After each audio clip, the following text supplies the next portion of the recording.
Hello! This is our final science video for our online learning experience. So thank you so much for bearing with me, watching all of these videos and learning so much about science in these past few weeks. I'm so glad that you were able to learn so much, and I hope that everything goes well from here. So for the final time, please follow along with me in your packet. We are going to be looking at pages 114. So go ahead, get your packet out or a tablet or whatever you have, and we are looking at page 114. So the past couple of weeks, we've been talking about food chains, about how organisms depend on one another, getting energy. We've talked about interdependence, where organisms depend on other organisms for their basic needs, like how a bird depends on a tree for shelter, how a bear might depend on salmon, which is a fish, for food.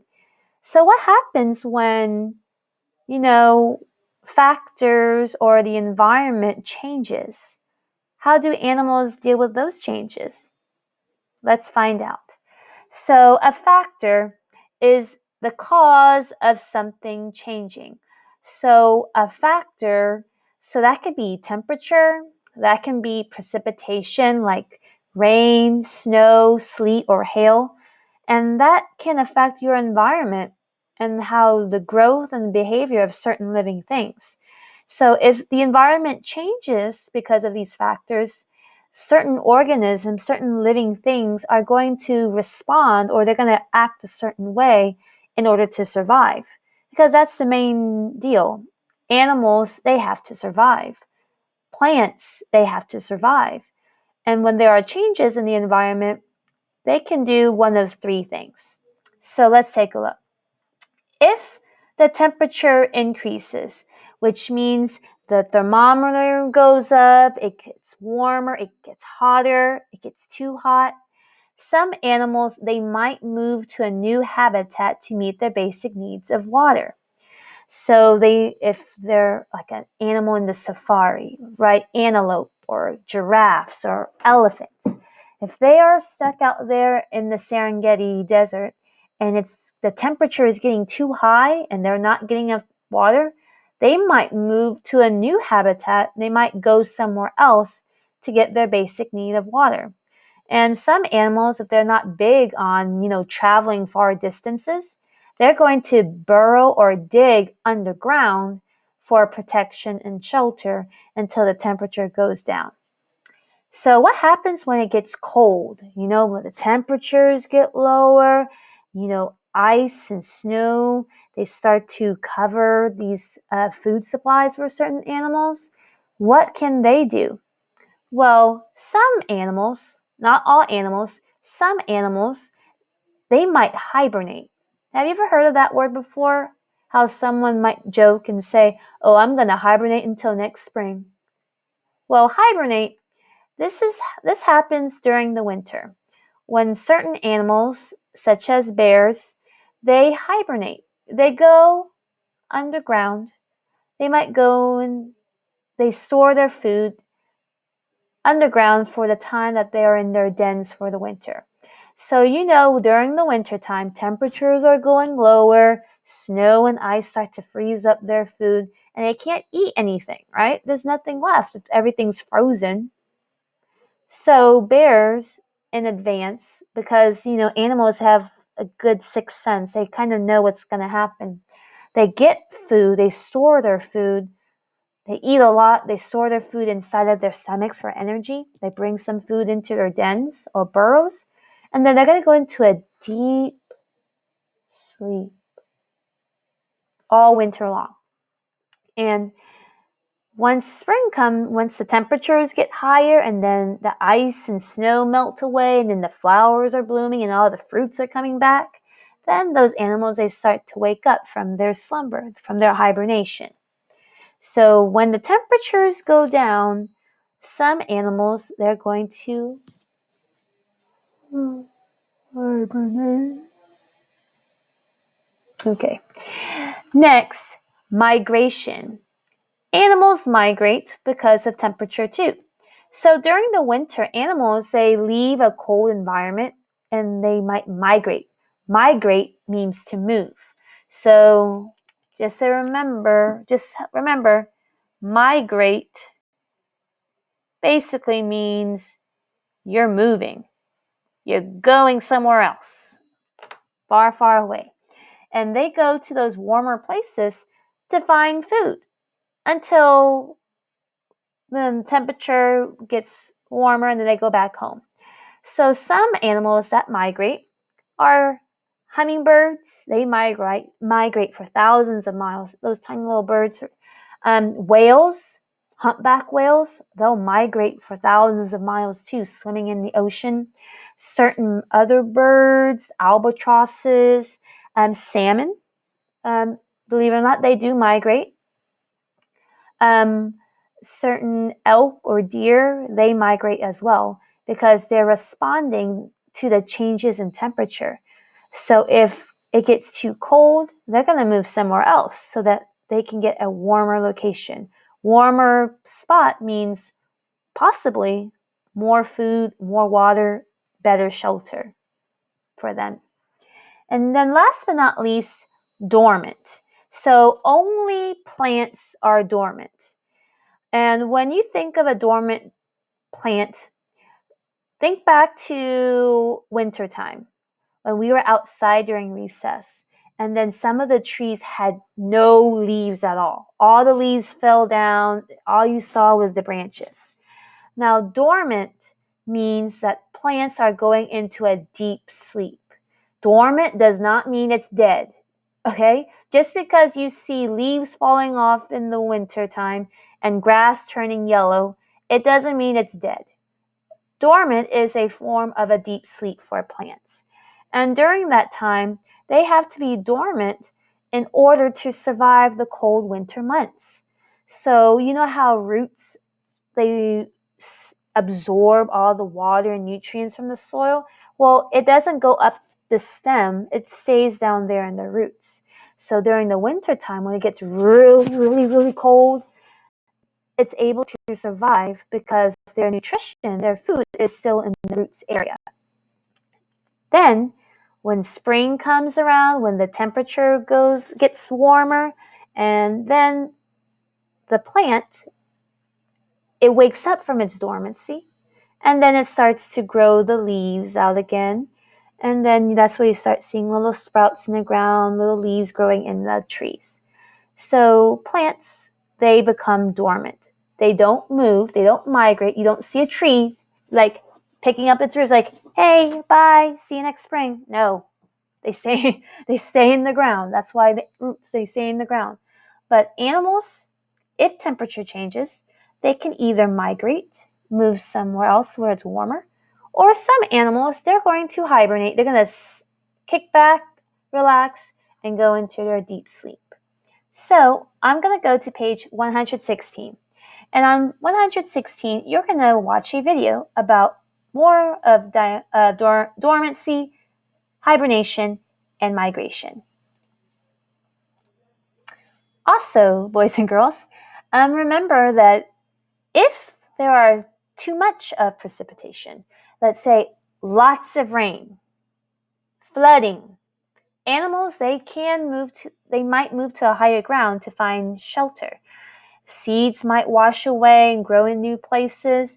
And the opposite of that, a drought, means no precipitation for long periods of time. And what's going to happen? Well, some plants might die, and then some animals, they're going to say so long, and they're going to move to another area where they can find water. So depending on the factors in the environment, temperature, too much precipitation, not enough precipitation, the animals are going to react in certain ways, and plants, they're going to react in certain ways in order to survive.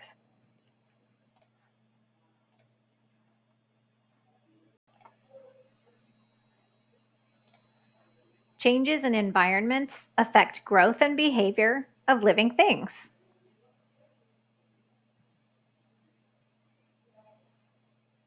Some plants become dormant to survive cooler temperatures in the winter.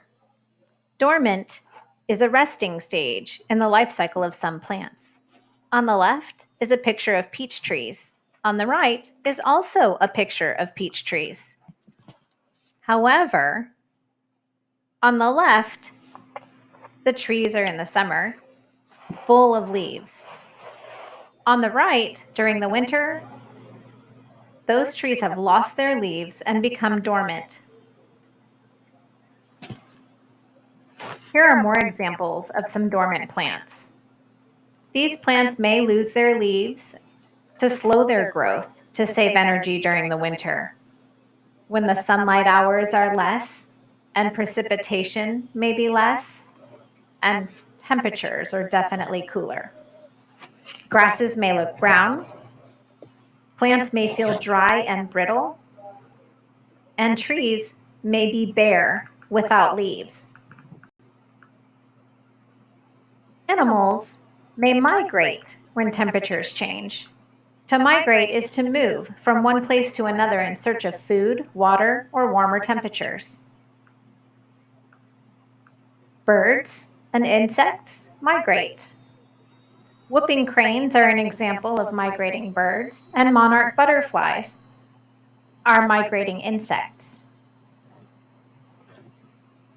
Monarchs migrate south during the fall to warmer temperatures in central Mexico. They often return when the temperatures get warmer again. Canadian geese travel south to northern Mexico from Canada when temperatures get colder. Caribou also journey south from the icy tundra on their migration to North America. Salmon are fish that migrate. They swim upriver to cooler waters. They migrate back to lay their eggs in the same river in which they were born. Hummingbirds are migrating birds that also travel south when the temperatures get cooler. Humpback whales are also migrating animals. They swim in the cool Arctic Ocean feeding all summer. In the late fall, they migrate to warmer waters of the Pacific Ocean. Some animals hibernate to survive the cool temperatures. When an animal goes into a deep sleep to save energy during the winter, we call this hibernation. Many animals hibernate in burrows underground. Some hibernating animals include groundhogs, bats, bears, turtles, toads, frogs, and salamanders.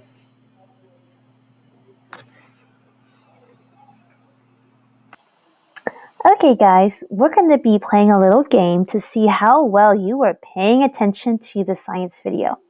So we have quite a few animals and also some plants, and I'm going to read a statement and you're going to decide if this living organism would migrate, move, hibernate, go in a nice deep sleep, or would they be dormant, that resting stage for plants?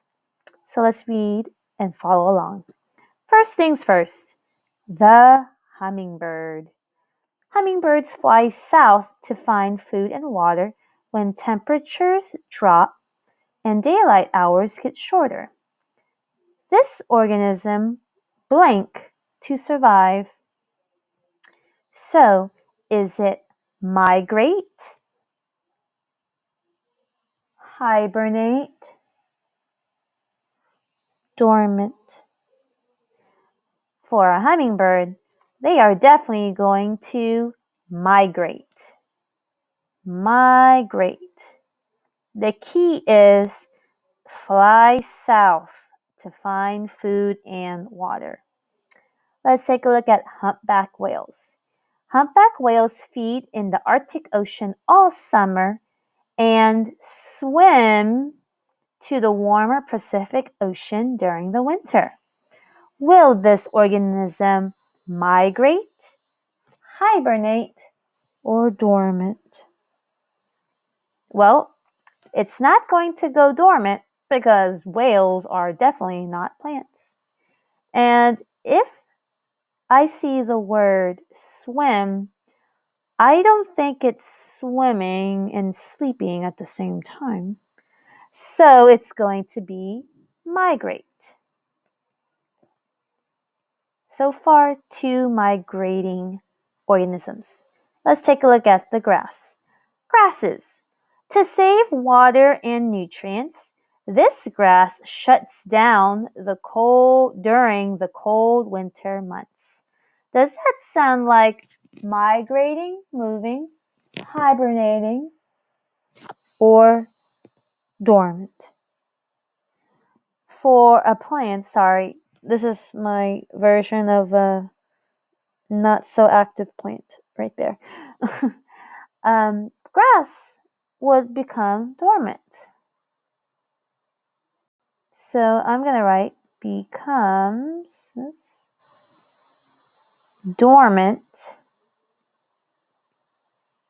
dormant to survive. All right, let's learn about toads. When temperatures drop, toads dig, so that's a key word, I'm going to underline it. It digs burrows into the soil to stay warm and sleep away during the winter.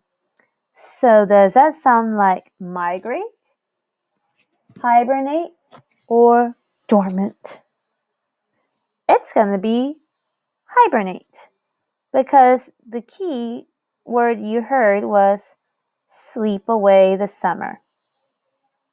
Rose bushes. Instead of producing flowers and new leaves, rose bushes lose leaves and store water in the roots during the winter.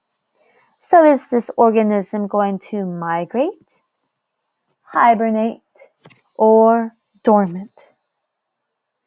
It's going to become dormant so it can rest until the spring comes, and then the warmer temperatures will help it to grow its food once again. Last but not least, groundhogs.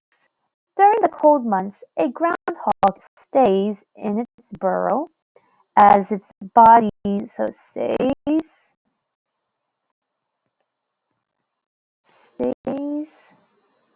in the burrow as its body slows down to save energy. So, if he's staying in his burrow, is he going to migrate, hibernate, or dormant? He's going to go into hibernation. He's going to hibernate. How I feel like I need to hibernate right now.